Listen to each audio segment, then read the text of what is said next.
In Thomas Reid's Inquiry into the Human Mind and the Principles of Common Sense, we are in the chapter on the faculty of touch, chapter 5, section 3 on natural signs. The goal of this video is to get a working understanding of what Reid means when he talks about natural signs and how he thinks that a sensation is a natural sign of that which it signifies.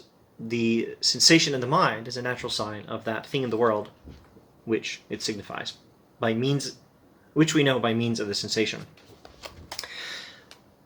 And natural signs come in three categories. The first class of natural signs comprehends those whose connection with the thing signified is established by nature but discovered only by experience. The whole of genuine philosophy consists in discovering such connections and reducing them to general rules, etc., etc. What we commonly call natural causes might with more propriety be called natural signs, and what we call effects, the thing signified. The causes have no proper efficiency or causality as far as we know, and all we can certainly affirm is that nature hath established a constant conjunction between them and the things called their effects, and hath given to mankind a disposition to observe those connections, to confide in their continuance, and to make use of them for the improvement of our knowledge and increase of our power. He's talking about that philosophy of science thing again. This is continuing on the speculations of David Hume, ruminations, musings of David Hume in his inquiry concerning human understanding. Really can avoid it. Want to not mix up titles of books like Inquiry into the Human Mind and the Principles of Common Sense by Reid, and Inquiry Concerning Human Understanding by David Hume, and the big locked book I think is called The Essay Concerning Human Understanding. I hope I'm not botching the titles myself. Try to not mix up these different essays and inquiries on human understanding, human mind, etc. Anyway, the foundations of science, knowledge of the physical world, involves knowing about cause and effect, and Reid suggests that we could call causes signs of their effects, because we learn that one kind of thing causes another kind of thing, but we learn it from experience. That's one kind of natural sign. Let's just move on. A second class of natural signs is that wherein the connection between the sign and the thing signified is not only established by nature, but discovered to us by a natural principle without reasoning or experience. Of this kind are the natural signs of human thoughts, purposes, and desires, which have been already mentioned as the natural language of mankind. Now, for example, an infant may be put into a fright by an angry countenance, and soothed again by smiles and blandishments, etc., etc. Okay, so the second class of natural signs is things like a human smile. The smile conveys the idea of happiness or friendliness. And we have some idea of this already in our minds. And the connection of sign to things signified, of smile to idea of happiness. This is a connection established by nature, known to us by a natural principle, without reasoning or experience. We don't need experience to understand that a smile signifies happiness. The baby seeing a smile for the first time understands this, and doesn't have to learn from experience that that's what a smile means, like we have to learn causes and effects from experience. And the idea of what is signified is already in our minds. We already have some concept of happiness, and a smile just gives us a sign of happiness. The third kind of natural sign is different. The third class of natural signs comprehends those which, though we never before had any notion or conception of the thing signified, do suggest it, or conjured up, as it were, by a natural kind of magic, and at once give us a conception and create a belief of it. With the third kind of natural sign, the idea is not already in our heads, and there's no connection you can establish by reasoning or experience to the thing we know by the sign and the sign itself. The sign doesn't have a resemblance, and experience doesn't make the connection, and reasoning doesn't make the connection, but the connection happens in the mind by a natural kind of magic. The sign automatically gives us a conception of the thing that exists. The sign automatically gives us a conception of the thing.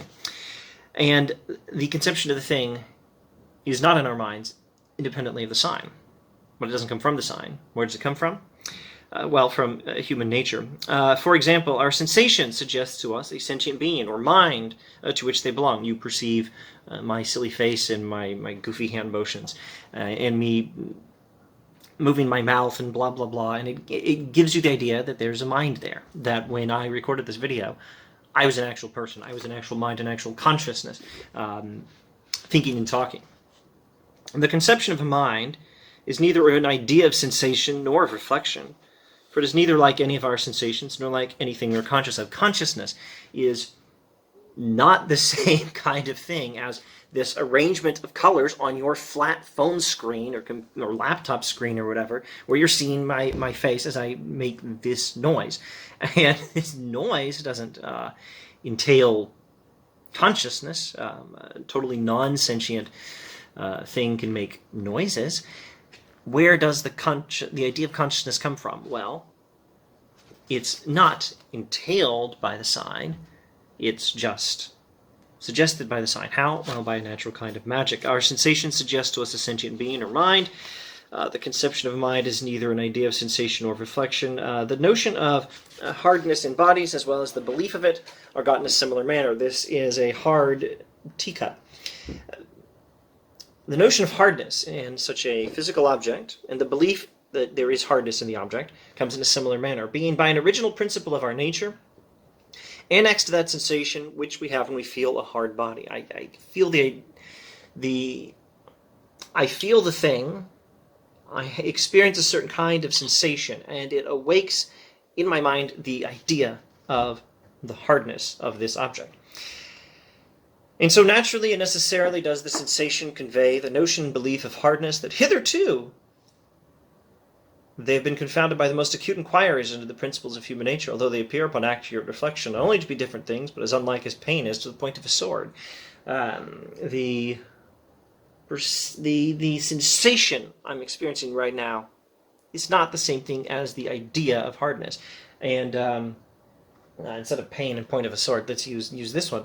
If I hit myself very hard with a blunt object, the sensation of pain is not at all the same thing as the hardness of the teacup. One exists outside my mind. One is inside my mind. But one gives me the idea of the other. How? Not by resembling the thing, and not by seeing how they're connected in experience, and not by means of an idea that was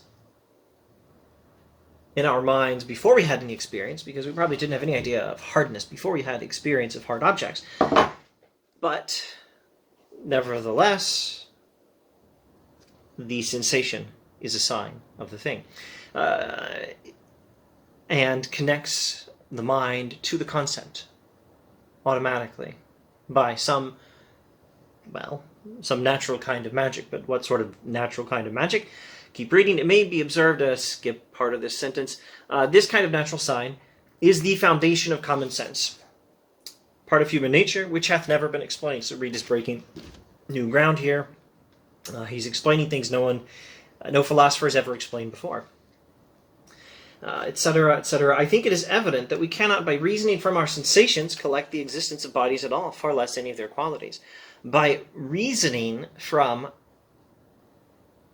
the content of our sensations, we cannot conclude that things exist outside the mind. This has been proved by unanswerable arguments by the Bishop of Cloyne, that is to say, the great empiricist philosopher Berkeley, and by the author of the Treatise of Human Nature, that is to say, David Hume. It appears as evident that this connection between our sensations and the conception and belief of external existence of things in the world outside the mind cannot be produced by habit, experience, education, or any principle of human nature that hath been admitted by philosophers so far. At the same time, it is a fact that such sensations are invariably connected with the conception and belief of external existences. The sensations we experience, like the two examples he's been going over in this chapter, your sensation of seeing this human face and human hands moving around and hearing this human voice, your sensations as you watch this video suggesting that there's an actual mind here. And my sensations when I feel the hardness without pain or perhaps with pain, my sensations suggest, your sensations suggest the existence of a mind in some other person and the existence of an object outside the mind, outside your mind. The other mind is outside your mind. And the hard object is outside both of our minds. The hard teacup is outside both of our minds, and its hardness is outside of our minds. And the sensation suggests these things. But not by any principle of reason or experience or resemblance of the sensation to the reality of consciousness or the reality of hardness, which has no resemblance to the actual sensations themselves. It's by some principle of human nature that philosophers have not yet admitted. At the same time, it is a fact that such sensations are invariably connected with the conception and belief of external existences. Hence, by all rules of just reasoning, we must conclude that this connection is the effect of our constitution, and ought to be considered as an original principle of human nature till we find some more general principle into which it may be resolved. It's simply a principle of human nature. Human nature is built this way. It's designed this way, that our minds automatically go to the idea of other minds when we have sensations of a certain kind. You automatically believe that I exist, I have a mind, or at least that I did when I was recording this video, from your sensations of all these colors you're seeing on screen and the sounds you're hearing coming through the not microphone, either the speaker of your device as you watch this video. The sensation of hardness by principles of human nature, by the way the mind is constructed, automatically, the sensation when I experience this hardness, automatically gives us the idea of hardness in the thing existing outside the mind. And Reid apparently can't do much more than to say it's a natural sign, and it's by human nature. Human nature is built to infer, not infer. Human nature is built to know and believe in the existence of the other mind, or the object outside the mind, outside any mind, the hard physical object. Human nature is constructed so that we automatically believe that when we have certain kinds of sensations. That's what a natural sign is. It's a sign, and we automatically go from the sign to the idea of the thing signified.